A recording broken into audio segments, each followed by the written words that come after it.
It was just another Tuesday afternoon at the Save Mart grocery store. The sun was beating down hard outside, making the air conditioning inside feel like a blessing. People were going about their shopping, pushing carts down the aisles, checking their lists, and picking out what they needed for dinner. Officer Daniel walked through the automatic doors, his uniform crisp despite the heat. He had been a police officer for 15 years now, and these community patrols had become part of his daily routine. Most days were quiet, predictable even. He would walk through the local businesses, chat with store owners, make sure everything was running smoothly.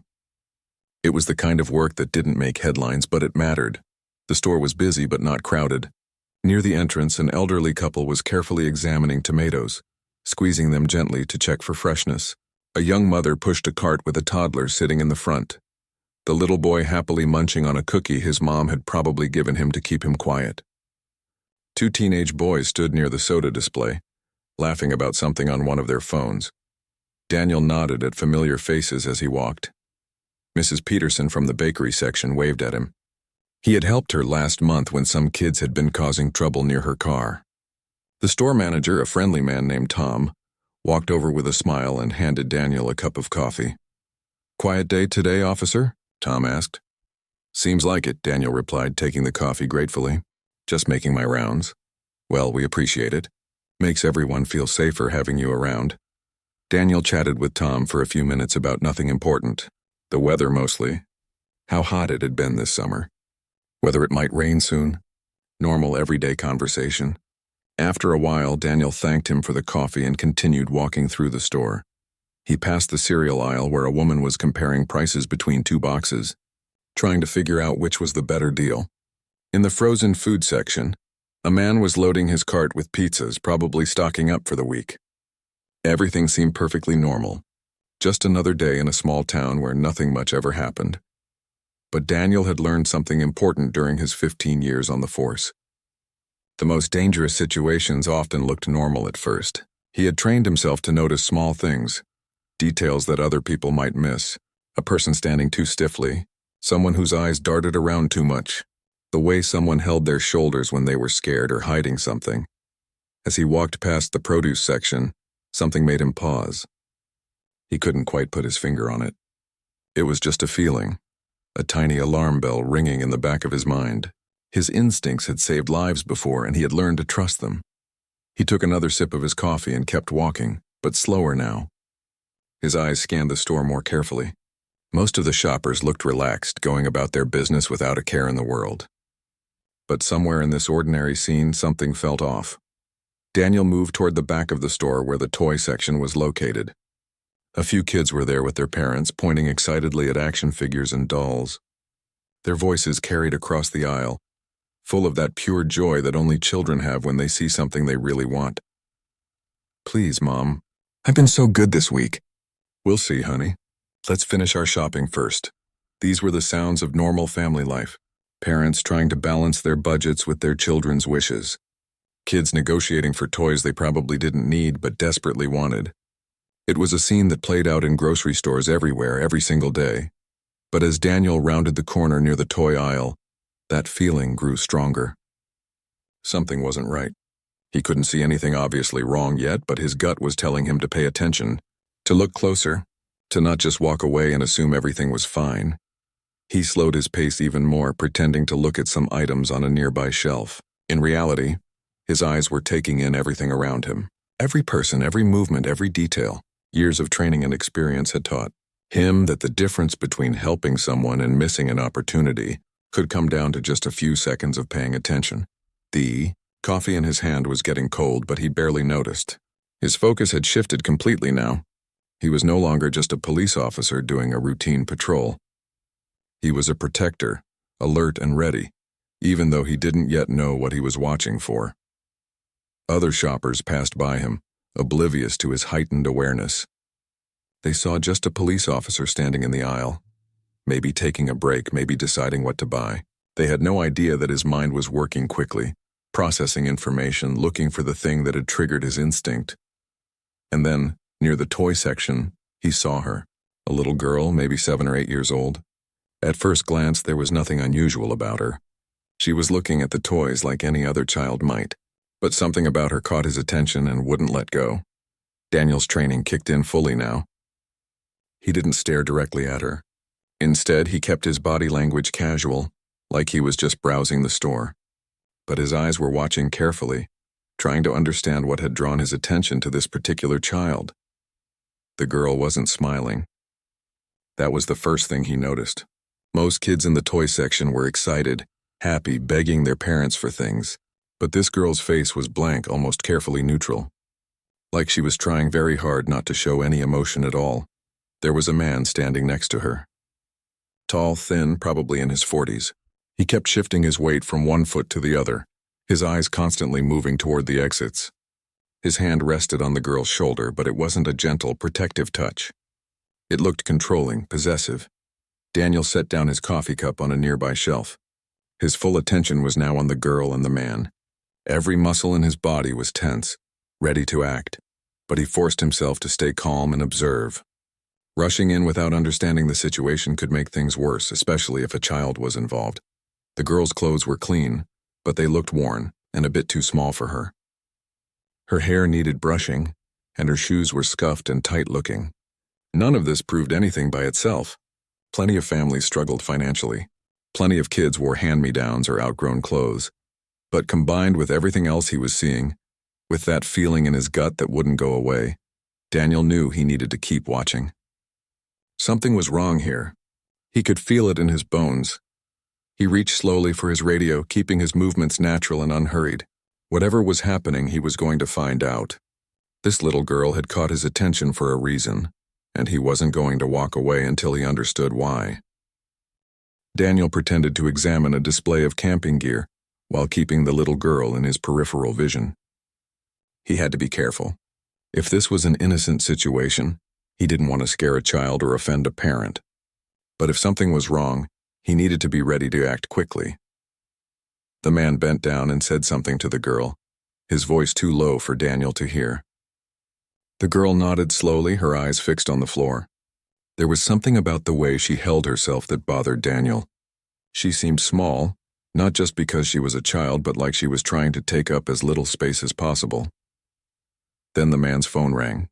He pulled it from his pocket, looked at the screen, and his face tightened with irritation. He answered it, turning slightly away from the girl as he spoke in harsh, hushed tones. Daniel couldn't make out the words, but the tone was aggressive, angry, and that's when it happened. The little girl lifted her hand. At first, Daniel thought she was just adjusting her hair or waving at someone. But then he saw the specific way she positioned her fingers, palm facing out, thumb tucked in, then fingers folding down over the thumb. She held it there for just a few seconds before lowering her hand. Daniel's heart started pounding. He knew that signal. Every law enforcement officer in the country had been trained on it, after it went viral during the pandemic. It was created as a silent way for people, especially women and children, to signal that they were in danger during video calls. But it had become something more. A universal sign for help when you couldn't speak the words out loud. The girl did it again. Same motion, same deliberate positioning of her fingers. This time her eyes moved across the store, and for just a brief moment they locked with Daniel's. In that fraction of a second, he saw everything he needed to see. Fear, desperation, a silent plea for help. Then she quickly looked away, her face returning to that carefully blank expression. The man finished his phone call and turned back to her, not noticing anything unusual. But Daniel had seen it. That little girl had just told him, without saying a single word, that she was in danger. His mind raced through protocols and procedures. He couldn't just rush over and grab the child. If this man was dangerous, he might hurt her before Daniel could stop him. He needed backup, needed to do this safely and smartly. But he also couldn't let them leave the store. Once they got to a vehicle and drove away, finding them again might be impossible. Daniel slowly reached for his radio, keeping his movements casual so he wouldn't draw attention. He turned away from the pair and spoke quietly into the radio, requesting backup at his location. He gave the description of the man and girl, and stressed that it was potentially urgent but required a careful approach. The dispatcher confirmed his message and told him 2 units were on their way. They would be there in less than 5 minutes. 5 minutes. It felt like an eternity. But Daniel knew he had to stay calm and keep watching. The man grabbed a random toy from the shelf, a cheap plastic action figure, and put it in the girl's hands. "Happy now?"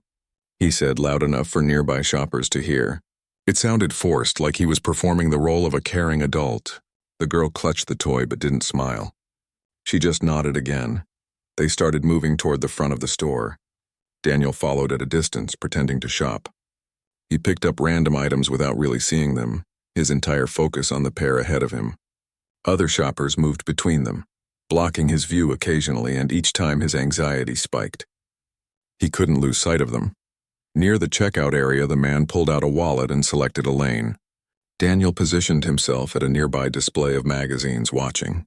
The girl stood beside the man, still holding the toy, her eyes downcast. She looked like any tired child out shopping with a parent. But Daniel knew better now. He had seen her signal. He had seen the fear in her eyes.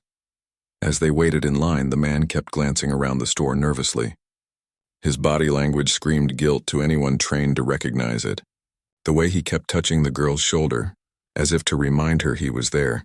The way his eyes darted to the exits every few seconds. The way he shifted his weight, ready to move quickly if needed. The cashier, a young woman probably in her early 20s, rang up their items with a smile.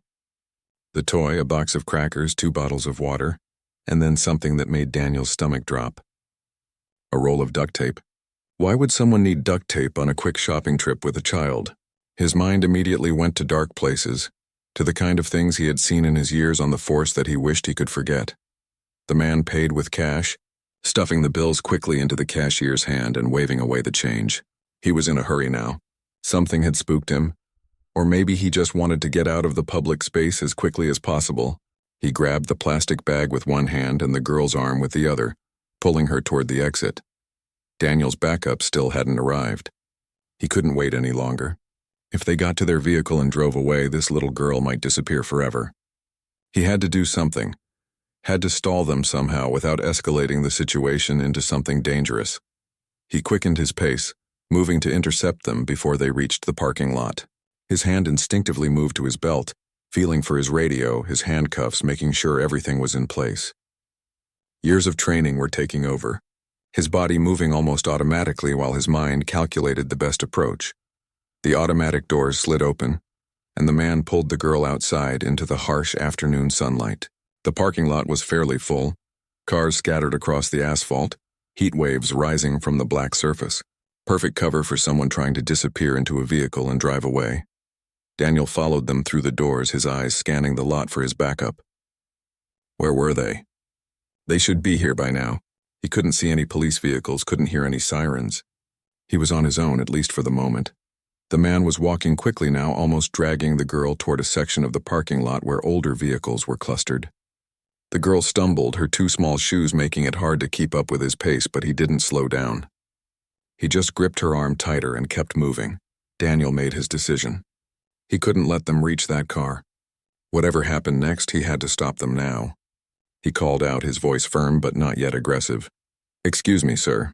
Could I have a quick word?" The man froze. For a second, Daniel thought he might just keep walking, might pretend he hadn't heard, but then he slowly turned around, his face a mask of forced friendliness that didn't reach his eyes. "Yes, officer?" The man's voice was tight, controlled. "Is there a problem?" "Just need to ask you a quick question," Daniel said, walking closer but keeping a safe distance. "Won't take more than a minute." The little girl stood perfectly still, her eyes fixed on the ground. Her hand, Daniel noticed, was trembling slightly as she clutched the plastic bag with the toy inside. She was terrified, and she was trying desperately not to show it. Behind him, Daniel finally heard the sound he had been waiting for, the low rumble of a police vehicle pulling into the parking lot. His backup had arrived. Now he just needed to keep this man talking, keep him calm, until they could safely get the girl away from him and figure out exactly what was going on. Daniel's mind was working fast, calculating every possible move and outcome. He had been in tense situations before, had dealt with angry people, dangerous people, unpredictable people, but situations involving children were always different. They required extra care, extra caution. One wrong move and someone innocent could get hurt. The backup vehicle pulled into a parking spot about 30 yards away. Daniel caught a glimpse of Officer Lisa stepping out, a 7-year veteran he had worked with many times before. She was smart, calm under pressure, and good with people. Exactly who he needed right now. The man noticed the police car too. His whole body went rigid, and his hand tightened on the girl's shoulder. Daniel saw the calculation happening in the man's eyes. Should he run? Should he try to talk his way out? Should he grab the girl and use her as leverage? Sir, I just need to verify some information about a vehicle registration issue we've been having in this lot, Daniel said, keeping his voice casual and friendly. It was a complete lie, but he needed a reason to detain this man, needed to buy time to figure out what was really going on. We're kind of in a hurry, the man said. His voice was shaking slightly now. Maybe I could come back later or call the station. This will just take a minute, Daniel insisted, his tone still polite but firmer now. He took a step closer, positioning himself between the man and the vehicles. If the man tried to run or drive away, he would have to go through Daniel first. Lisa was walking over now, her hand resting casually on her belt near her radio. She looked relaxed, but Daniel knew she was ready for anything. They had worked together long enough that they could communicate without words. She had seen the tension in his posture and understood this was serious. Everything okay here, Daniel? Lisa asked as she approached. Just asking this gentleman some questions, Daniel replied. Then he turned his attention to the little girl. He needed to hear her voice, needed to see her reaction when he spoke directly to her. Hi there, sweetheart. What's your name? The man immediately interrupted. She's shy around strangers. We really should get going. Her mother is expecting us. I asked her, not you, Daniel said, his tone shifting. The friendliness was gone now, replaced by the voice of authority. What's your name, honey? The little girl looked up for the first time since they had come outside. Her eyes met Daniel's, and he could see tears forming at the corners. Her lip trembled, and for a moment he thought she might not be able to speak at all. Lily, she whispered. It was barely audible, but Daniel heard it. My name is Lily. That's a beautiful name, Daniel said gently. He knelt down so he was at her eye level, making himself less intimidating. Lily, is this man your dad? Before she could answer, the man jumped in again. I'm her uncle. Her mother asked me to pick her up and take her shopping. Is there a problem, officer? Because if not, we really need to go. Everything about this felt wrong to Daniel. The man's nervousness, his eagerness to leave, the way he kept answering for the child, and most importantly, the way Lily had made that signal in the store. Children didn't learn that signal for fun. They learned it because someone taught them it might save their life one day. Lisa, could you speak with this gentleman for a moment? Daniel said. I'd like to talk to Lily alone for just a second. The man's face went pale. No, absolutely not. You can't separate us. I have rights. Unless you're arresting me, we're leaving. He grabbed Lily's arm and started to pull her away, but Lisa stepped forward, blocking his path. Sir, we're conducting an investigation. You need to cooperate. If everything is as you say, this will be resolved quickly and you can be on your way. Daniel gently took Lily's other hand. Lily, can you come with me for just a minute? I promise you're safe. No one is going to hurt you. The little girl looked between Daniel and the man, terror written across her face. She was caught between her fear of this man and her fear of what might happen if she told the truth. Daniel had seen this before. The way victims sometimes defended their abusers. The way fear could make people protect the very person hurting them.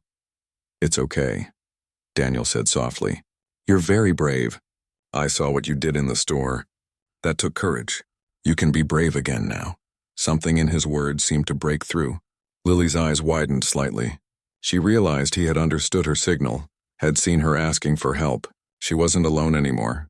She nodded just a tiny movement of her head and took a small step toward Daniel. The man tried to hold onto her arm, but Lisa put her hand on his shoulder. Sir, you need to let her go, Lisa said firmly. Now. For a moment, Daniel thought the man might actually do something violent. His face twisted with anger and panic, his whole body coiled like a spring ready to snap. But then he seemed to realize he was outnumbered and outmatched. His hand dropped from Lily's arm. Daniel led Lily a few feet away, staying close enough to Lisa that if anything happened, he could react quickly. He knelt down again, making sure his body language was open and non-threatening. Lily, I need you to tell me the truth, okay? Are you safe? Do you know that man? The little girl's whole body started shaking. Tears rolled down her cheeks and she shook her head. I want my mommy, she whispered. I want to go home. Daniel's heart broke and hardened at the same time. This child had been taken from her family, was being held by someone she didn't know, and had been desperate enough to use a secret signal she had probably learned at school. He needed to know more, but he also needed to keep her calm. "We're going to help you get back to your mommy," he promised. "But first I need to know some things." "Is that man your uncle?" "No," Lily said, her voice a bit stronger now. "I don't know him. He took me from the playground. He said he would take me on an adventure, but he won't let me go home. I want my mommy." The words hit Daniel like a punch to the gut. This wasn't a custody dispute or a misunderstanding. This was an abduction. This little girl had been kidnapped, and by pure chance and her own quick thinking, she had managed to signal for help. He looked over at Lisa, who was standing close to the man now, her hand near her handcuffs. The man was arguing, saying something about misunderstandings and overreactions, but his voice sounded desperate and false. Daniel pulled out his radio. "Dispatch, this is Officer Daniel. I need immediate backup at Save Mart parking lot. We have a potential child abduction in progress. Suspect is a white male, approximately 40 years old, 6 feet tall, wearing jeans and a blue shirt. Child is safe with me. Also need child services notified immediately." The dispatcher's voice came back quickly, acknowledging the call. More units would be there within minutes. Social services would be contacted. The wheels of the system were now turning to protect this little girl and hopefully reunite her with her family. Lily was crying harder now, all the fear and stress of the past days finally pouring out. Daniel stayed close to her, speaking quietly, reassuring her that she was safe now, that no one was going to hurt her anymore. Behind them, he heard Lisa telling the man he was being detained for questioning. The man's protest grew louder, more frantic.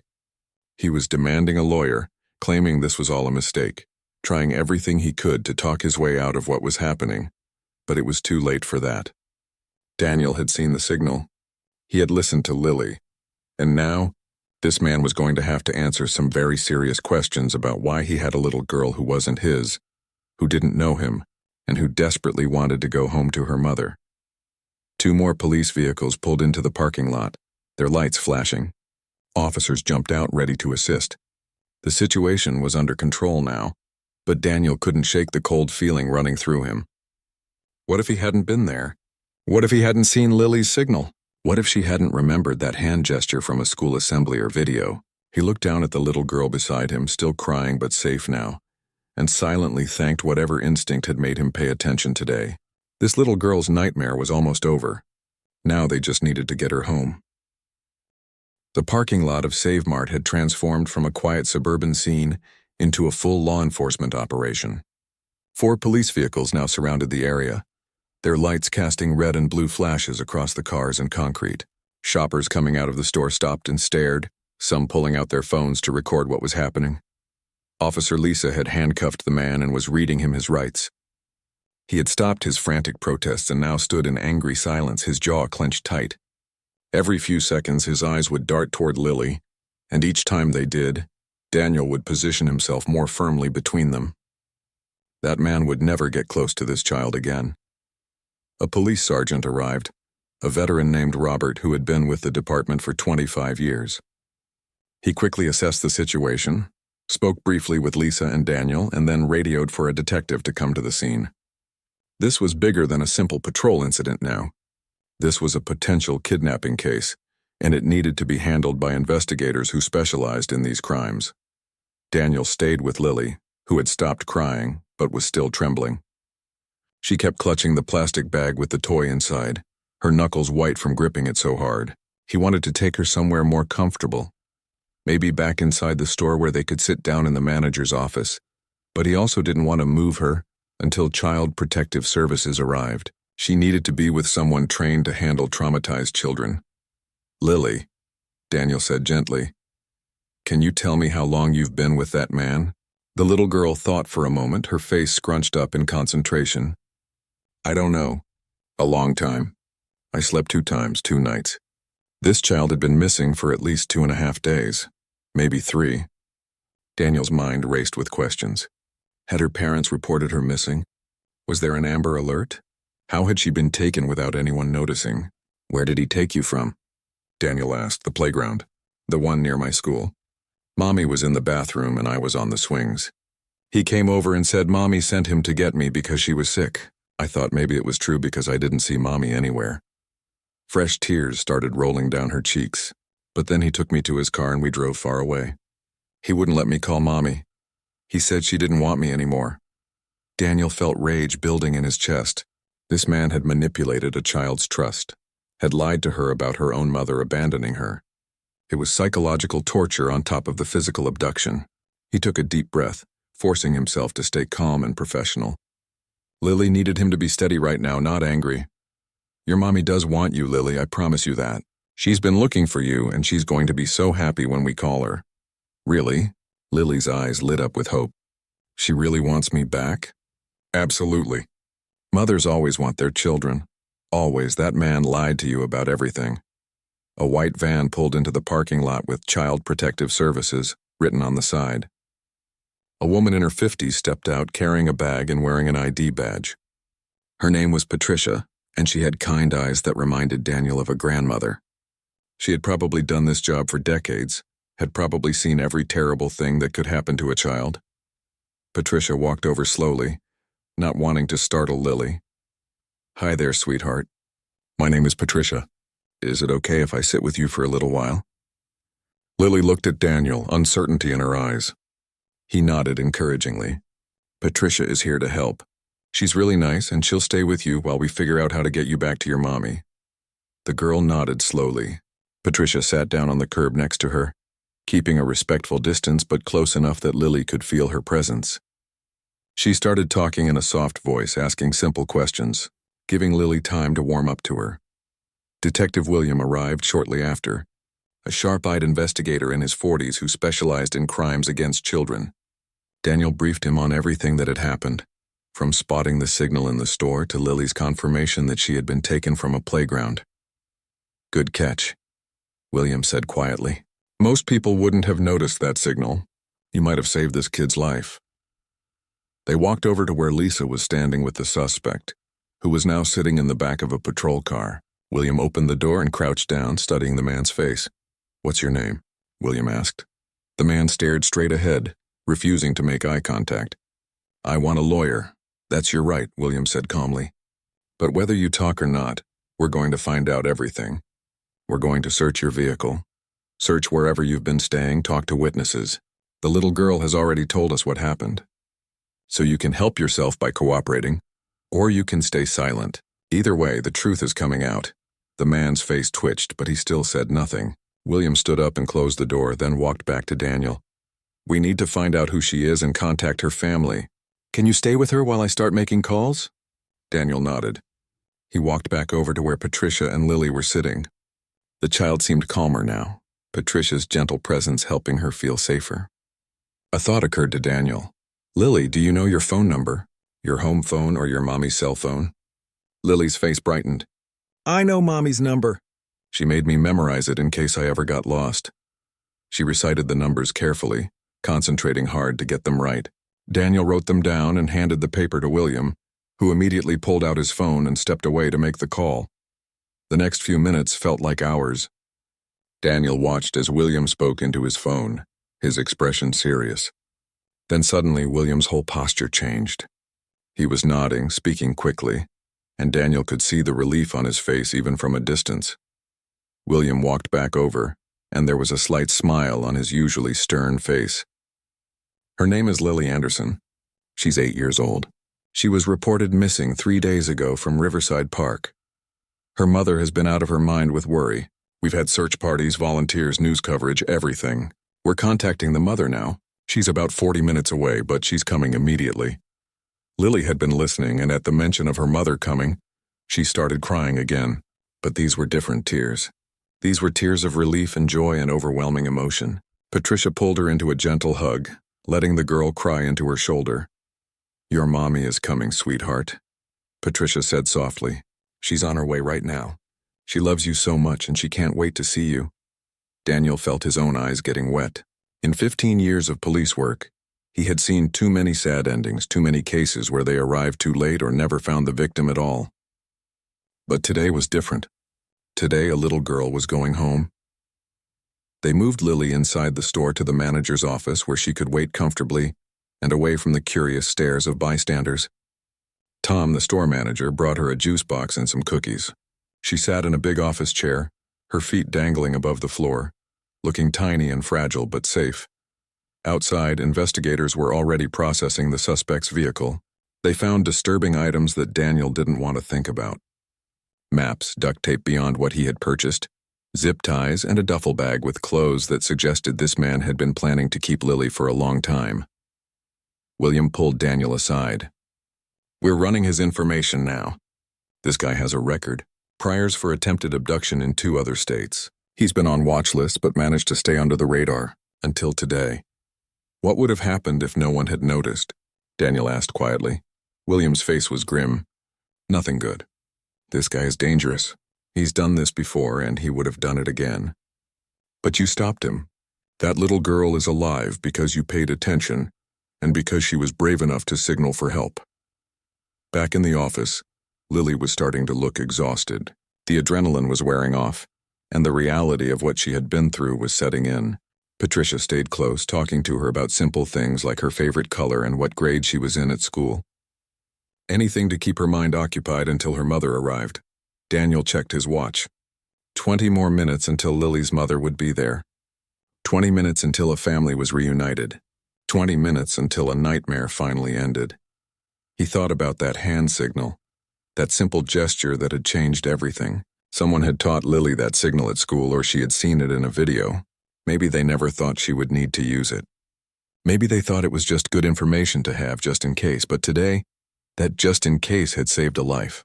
And Daniel made a mental note to contact the local schools and make sure every single child in their community learned that signal. Because if it could save one child, it could save others too. In the quiet of the manager's office, with Patricia sitting beside her and Daniel standing near the door, Lily began to open up more. The initial shock was wearing off, and with it came the need to tell someone what had really happened. The words came slowly at first, then faster, like a dam finally breaking. "I was on the swings," Lily said, staring at her hands. "The purple ones. They're my favorite. Mommy always takes me to that playground after school on Tuesdays because she doesn't have to work late on Tuesdays." Patricia nodded encouragingly. "That sounds nice.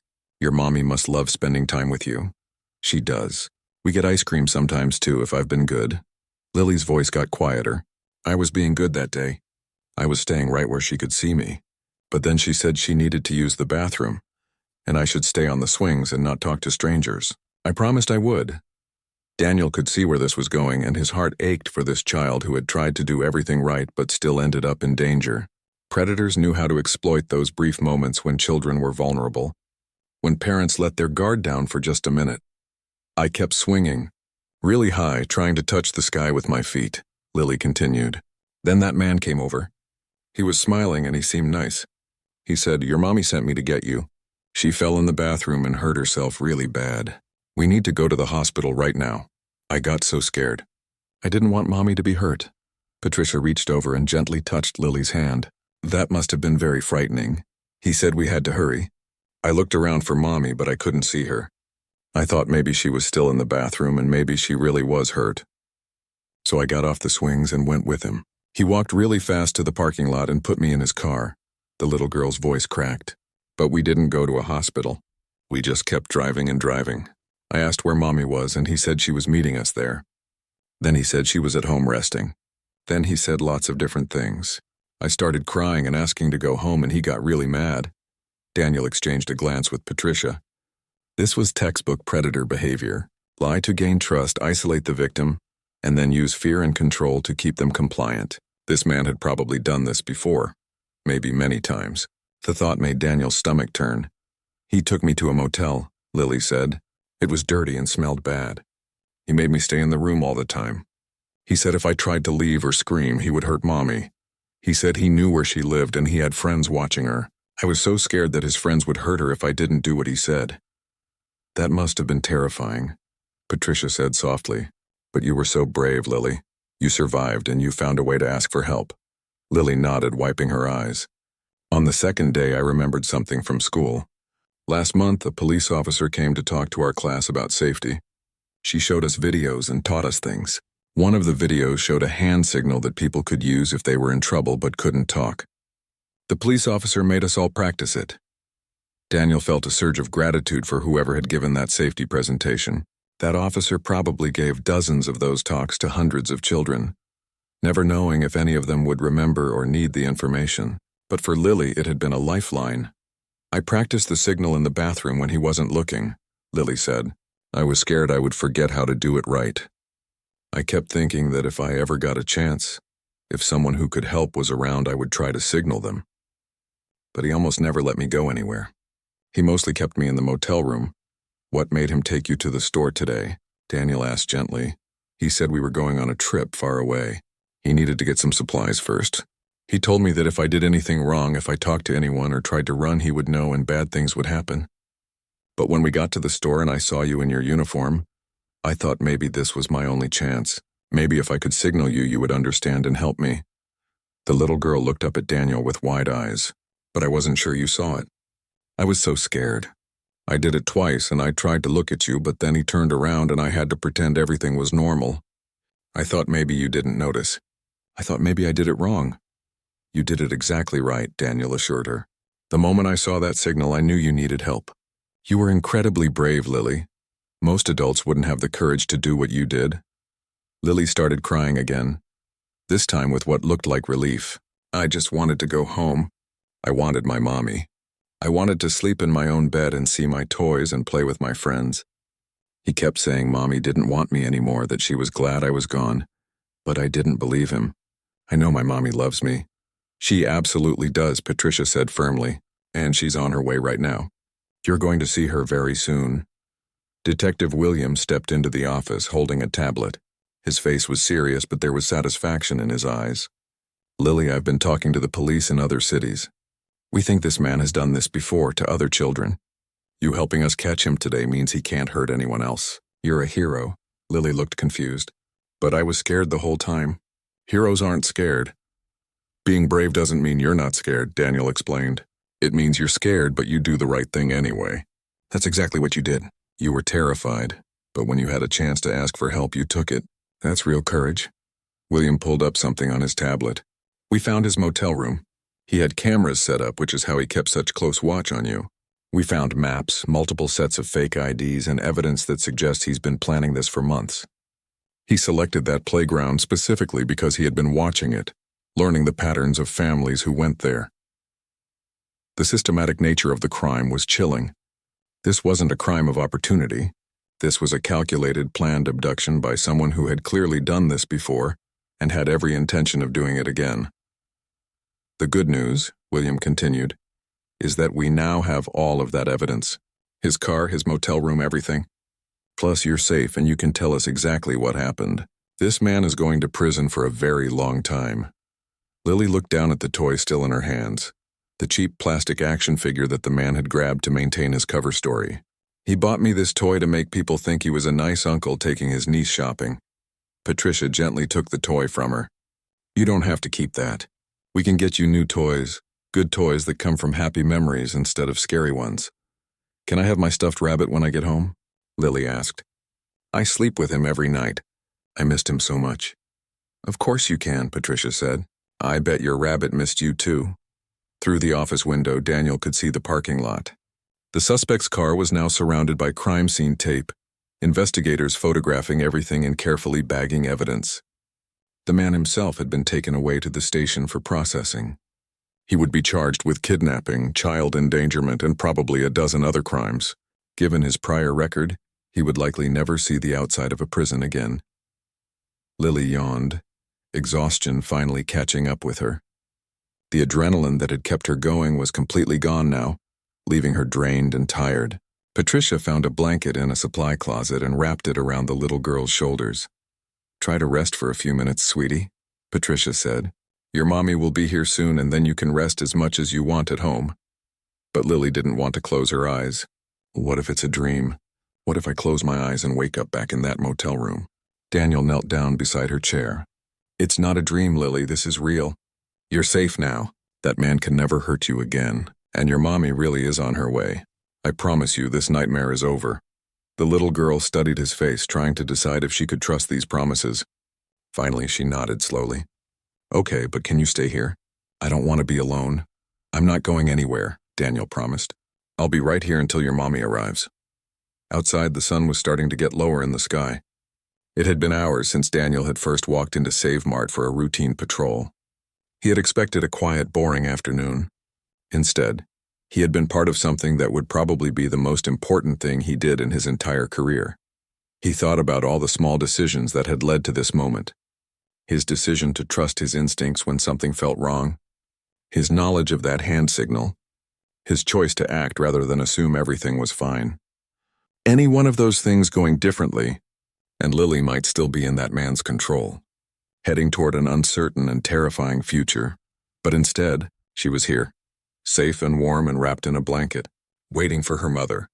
And soon, very soon, a family torn apart by violence and fear would be whole again. At the police station, the man who had taken Lily sat in an interrogation room, handcuffed to a metal table. His name was Raymond Kohler, age 43, and his criminal record was painting a disturbing picture. Detective Williams sat across from him with a thick folder of documents, while another detective stood near the door. Raymond had started talking once his lawyer arrived, but his story kept changing. First, he claimed to be Lily's uncle on her father's side. When investigators quickly proved that Lily's father had passed away 3 years ago and had no brothers, Raymond changed his story. Then he said he was a family friend, that Lily's mother had asked him to watch her daughter for a few days. When they told him they had already spoken to Lily's mother and she had never heard of him, he tried another lie. She's confused, Raymond said desperately. The little girl, I mean. Kids get mixed up about things. I was doing a good deed helping out a struggling single mother, and now I'm being treated like a criminal. William slid a photograph across the table. It showed Raymond's motel room with the cameras he had set up to monitor Lily. Explain this. Raymond's face went pale. I needed to make sure she was safe. Kids can get into trouble if you're not watching them. You watched her in the bathroom too, William said flatly. The camera was positioned right outside the door. There's no innocent explanation for that. The lawyer leaned over and whispered something to Raymond, who clenched his jaw and fell silent. But William wasn't done. He pulled out more photographs. Raymond's car with the duct tape, zip ties, and maps. His laptop, which investigators were currently examining. His fake IDs and credit cards under different names. We've contacted police departments in 3 states, William continued. We found connections between you and 4 other missing children cases over the past 6 years. Some of those children were never found. Would you like to tell us about them? Raymond's lawyer spoke up. Unless you're charging my client with specific crimes related to those cases, this line of questioning is inappropriate. Oh, we're charging him, William said. Kidnapping. Child endangerment, false imprisonment, and that's just for Lily. We're still building cases for the others. Your client has been a busy man and his luck just ran out. Raymond slumped in his chair, all the fight going out of him. He had spent years carefully planning his crimes, selecting vulnerable targets, staying one step ahead of law enforcement. But one little girl's courage and one observant police officer had ended it all. I want to make a deal, Raymond said suddenly, ignoring his lawyer's protest. I'll tell you everything. Where I've been, what I've done. But I want reduced charges. William leaned back in his chair. That's not my decision to make. That's up to the prosecutor. But I can tell you this. Every piece of information you provide that helps us find answers for other families will be taken into consideration. But you're going to prison, Raymond. The only question is for how long. Back at the Save Mart, time seemed to move both impossibly slow and frighteningly fast. Lily dozed off in the office chair, emotionally and physically exhausted. Patricia sat beside her, keeping watch. Daniel stood near the window, watching for any sign of Lily's mother arriving. Then he saw it. A small sedan pulled into the parking lot, driving faster than was probably safe. The car barely stopped before a woman jumped out, her face frantic with hope and fear. She looked around wildly, and when she saw the police vehicles and yellow tape, she started running toward the store entrance. Daniel quickly stepped outside to meet her. Are you Mrs. Anderson? The woman nodded, tears already streaming down her face. Where is she? Where's my daughter? Is she okay? Please tell me she's okay. She's safe, Daniel said. She's inside resting. She's been through a lot, but physically she's unharmed. The woman, Jennifer Anderson, let out a sob of relief so powerful her knees buckled. Daniel reached out to steady her. "Take a moment," he said gently. "Catch your breath. She needs you to be strong when you see her." Jennifer wiped her eyes, trying to compose herself. "I'm sorry, these past 3 days have been hell. I've been to every hospital, every shelter, talked to every person who might have seen her. The police said they were doing everything they could, but I felt so helpless. I blamed myself. I shouldn't have left her alone on those swings. I should have taken her to the bathroom with me. I should have—" "You did nothing wrong," Daniel interrupted. "The only person responsible for what happened is the man who took her. You're a good mother. Lily told us about your Tuesday afternoons at the playground, about the ice cream, about how you taught her to memorize your phone number. You prepared her as best you could, and that preparation helped save her life today." Jennifer looked at him with red, swollen eyes. "Can I see her now, please?" Daniel led her inside to the manager's office. Patricia saw them coming and gently woke Lily. "Sweetheart, someone's here to see you." Lily opened her eyes slowly, confused for a moment about where she was. Then she saw her mother standing in the doorway and everything else disappeared. "Mommy!" She jumped out of the chair and ran to her mother. Jennifer dropped to her knees and caught her daughter in her arms, holding her so tightly it looked like she would never let go. Both of them were crying, saying, "I love you," over and over again. Daniel and Patricia stepped out of the office to give them privacy. Through the window, they could see mother and daughter clinging to each other, Jennifer running her hands through Lily's hair, touching her face as if to confirm she was real. Lily was talking rapidly, trying to tell her mother everything at once. "That never gets old," Patricia said quietly. 20 years doing this job and watching families reunite still makes me cry every time."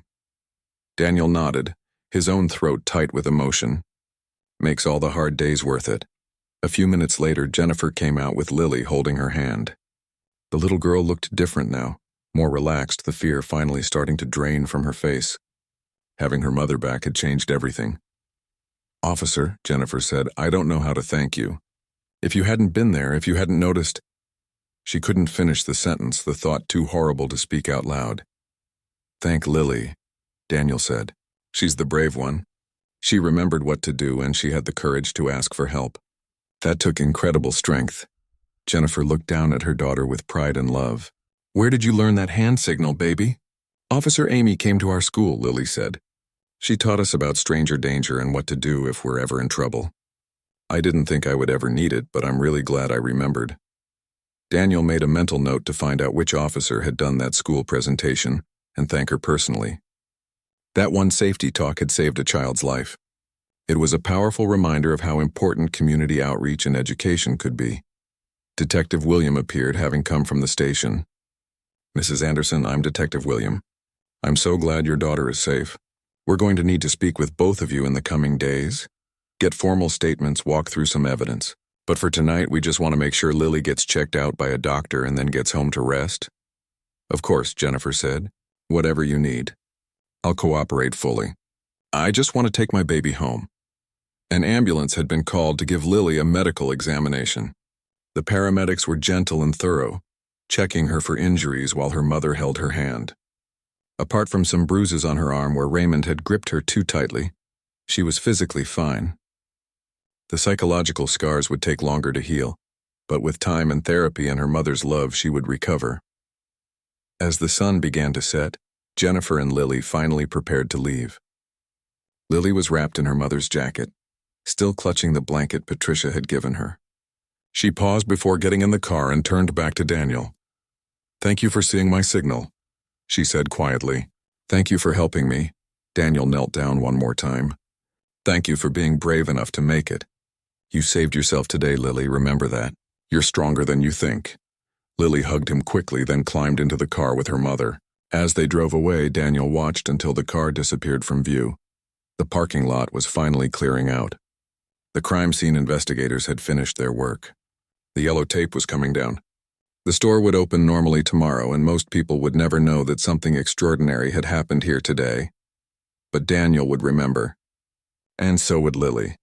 And hopefully the story of a little girl who used a simple hand signal to save herself would spread far and wide, teaching other children that they too had the power to ask for help, even when they couldn't speak the words out loud. Raymond Kohler was booked into the county jail that evening.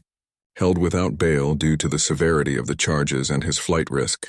He would face trial for Lily's kidnapping, and investigators were building additional cases related to the other missing children they had connected to him. He had thought he was clever, thought he could keep hurting innocent children forever, but he had been wrong. All it took was one observant officer, one brave little girl, and one hand signal to bring his crimes to an end. The drive home felt both impossibly long and too short at the same time. Jennifer kept one hand on the steering wheel and the other on Lily's hand, as if letting go would make her daughter disappear again. Every few seconds she would glance over to confirm that Lily was really there, really safe, really coming home. Lily stared out the window at the familiar streets of their neighborhood. Everything looked the same, but somehow different, like she was seeing it all with new eyes. The corner store where they bought milk, the park where she played soccer with her friends, the street sign that pointed toward her school, all the normal, everyday things that she had taken for granted before but now felt precious and beautiful. "Mommy?" Lily said quietly. "Yes, baby? I'm sorry I went with that man. I know you told me never to go with strangers. I thought he was telling the truth about you being hurt. I was so scared." Jennifer pulled the car over to the side of the road and turned to face her daughter. "Lily, look at me. This was not your fault. Do you hear me? None of this was your fault. That man lied to you. He tricked you because that's what bad people do. You did everything right. You remembered what to do, you asked for help, and you came home. I am so proud of you." Lily started crying again, all the guilt and fear pouring out.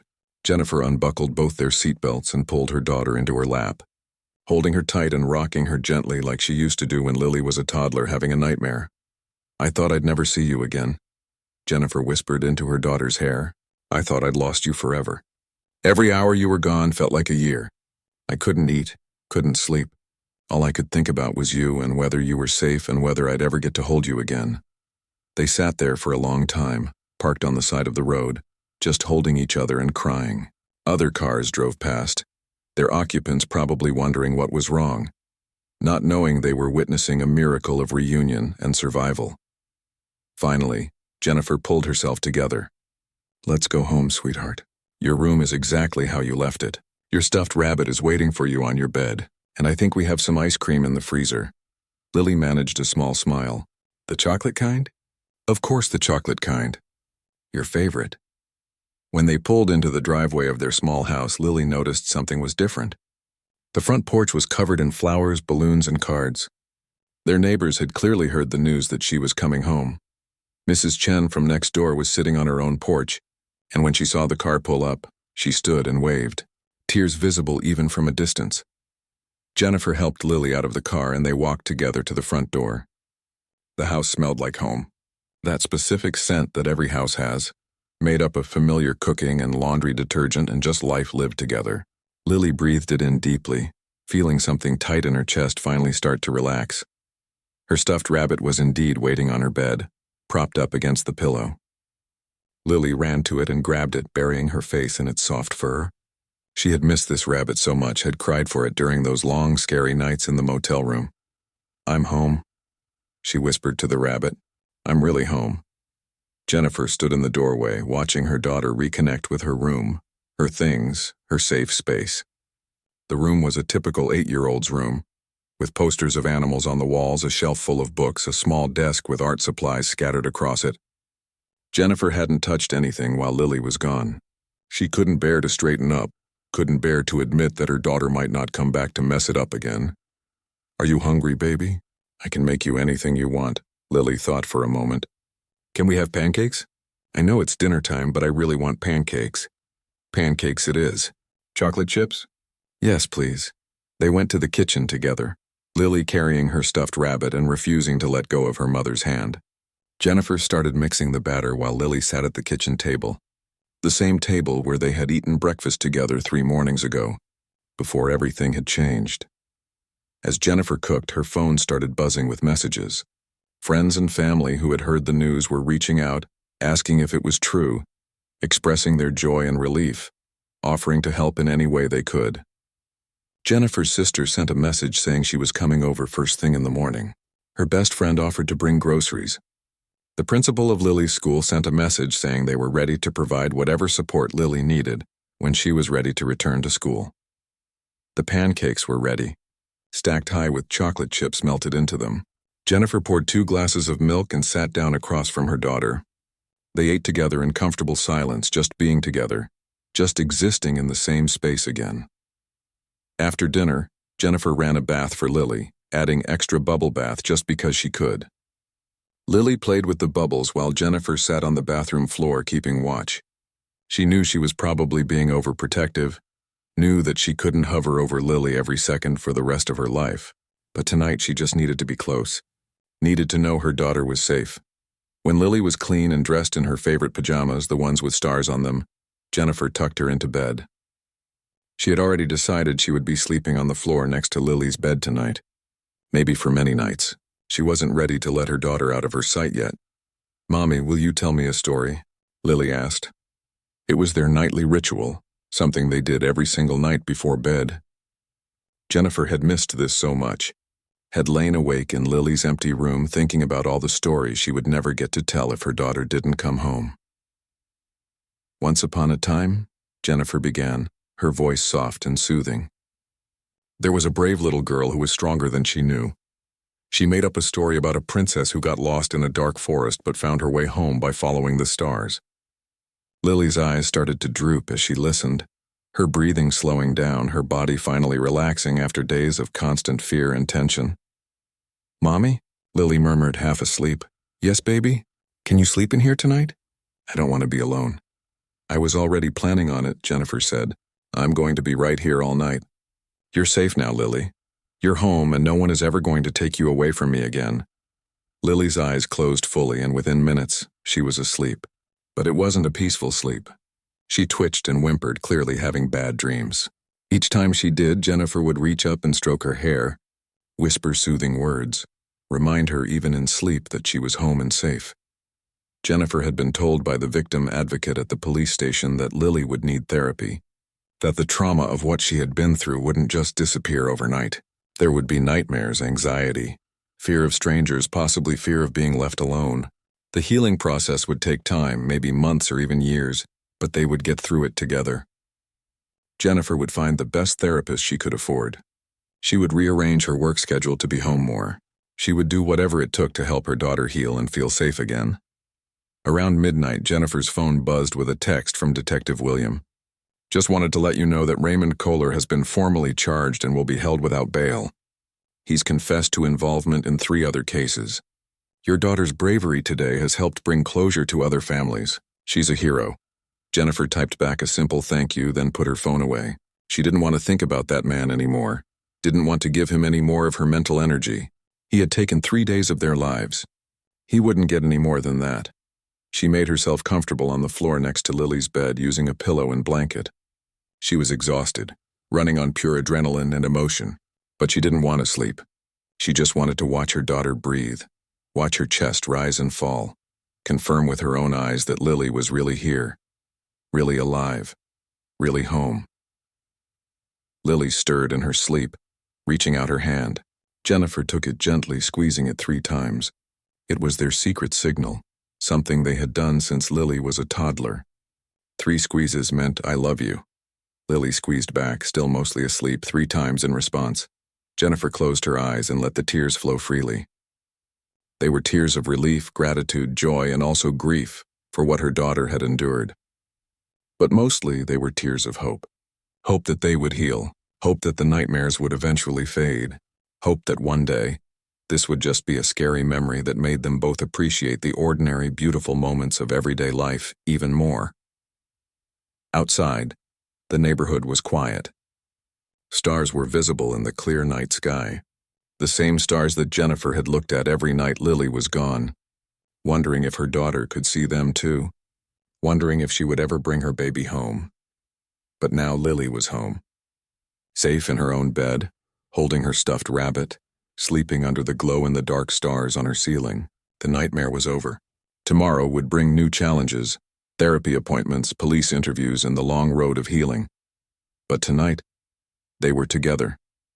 And that was everything. 3 weeks after that day at Save Mart, Lily's story had traveled far beyond their small town. It started with a local news report, just a brief segment about a child safely recovered and a suspect arrested. But then a reporter at the station did some digging and learned about the hand signal, about how an 8-year-old girl had used it to save herself. The story went national within days. Major news networks picked it up. The video of the original hand signal demonstration went viral again, shared millions of times across social media. Parents everywhere were teaching their children the simple gesture: palm out, thumb tucked, fingers down. Schools were implementing new safety programs. Police departments were doing more community outreach. Officer Daniel found himself giving interviews he never expected to give. He always tried to redirect attention to Lily, to emphasize that she was the real hero of the story. "I just paid attention," he would say. "Lily saved herself. All I did was understand what she was telling me." The officer who had given that safety presentation at Lily's school, Officer Amy, was also getting recognition. She had been doing these presentations for years, visiting schools and community centers, teaching children about safety without scaring them. She had never imagined one of those children would actually need to use what she taught. "You just never know what information might save a life," Amy said in an interview. "That's why we keep doing this work." Every child who learns this signal, every parent who talks to their kids about safety, every person who pays attention to the people around them, they're all part of keeping communities safe. For Lily, the attention was overwhelming at first. She didn't want to be famous.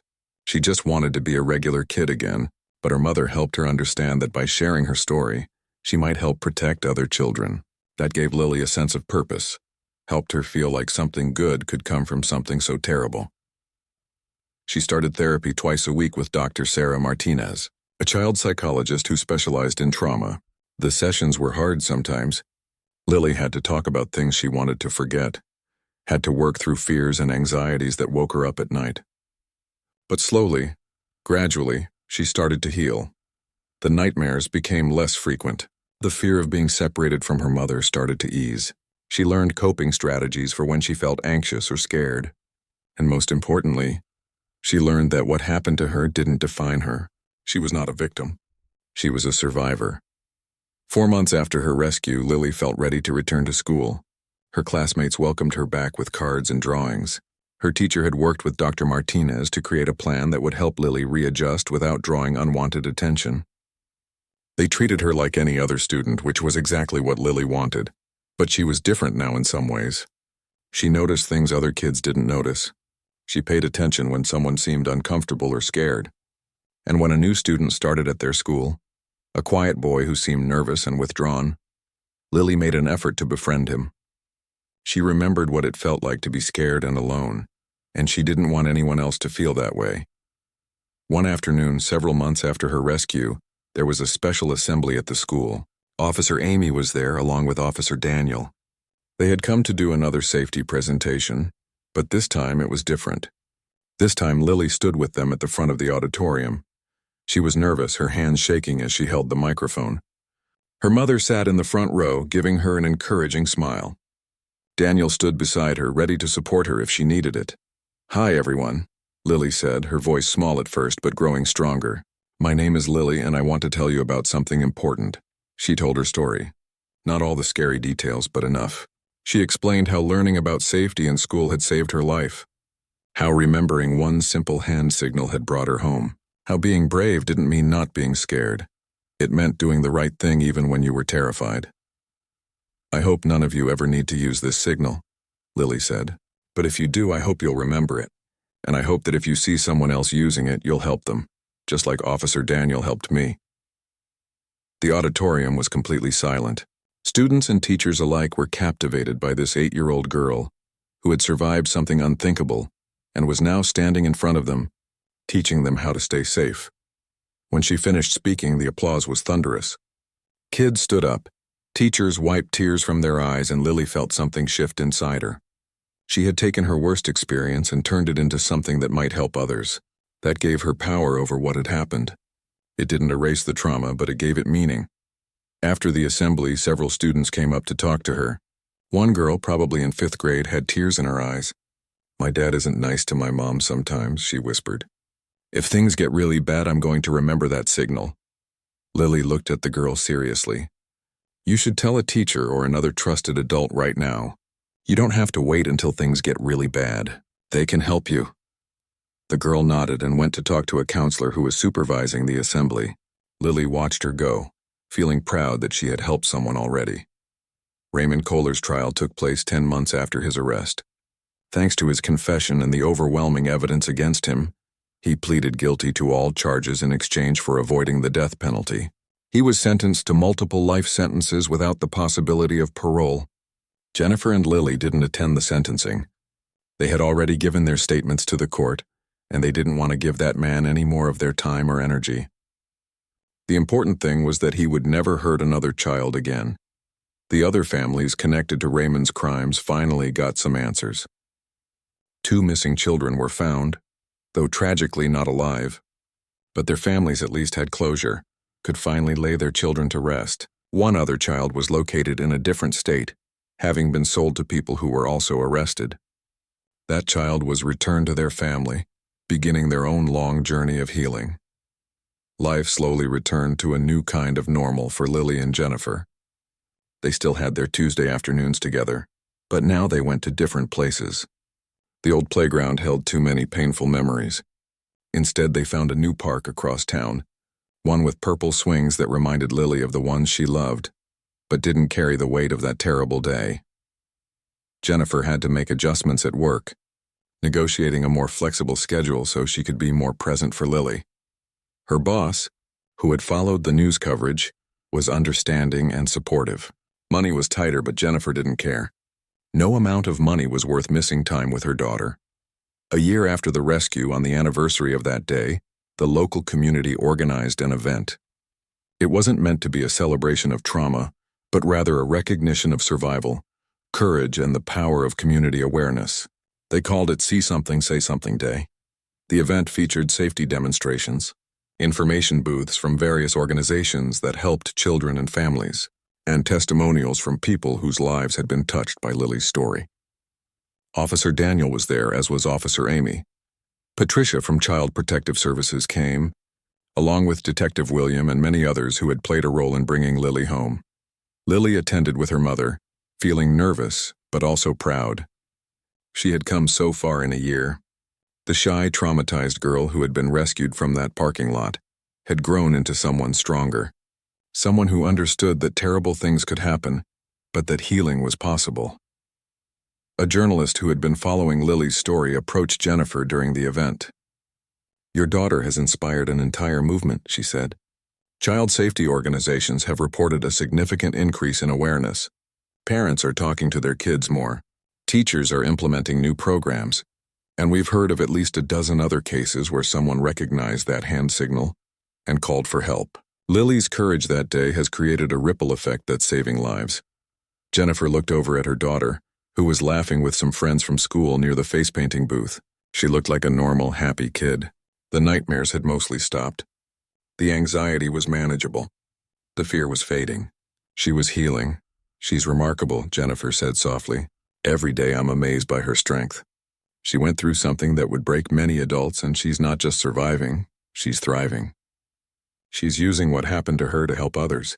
I couldn't be more proud. As the sun began to set on the community event, a moment of silence was held for all the children who hadn't made it home, for all the families still searching, for all the pain that existed in the world. Then, as a symbol of hope and resilience, everyone in attendance raised their hands and made the signal.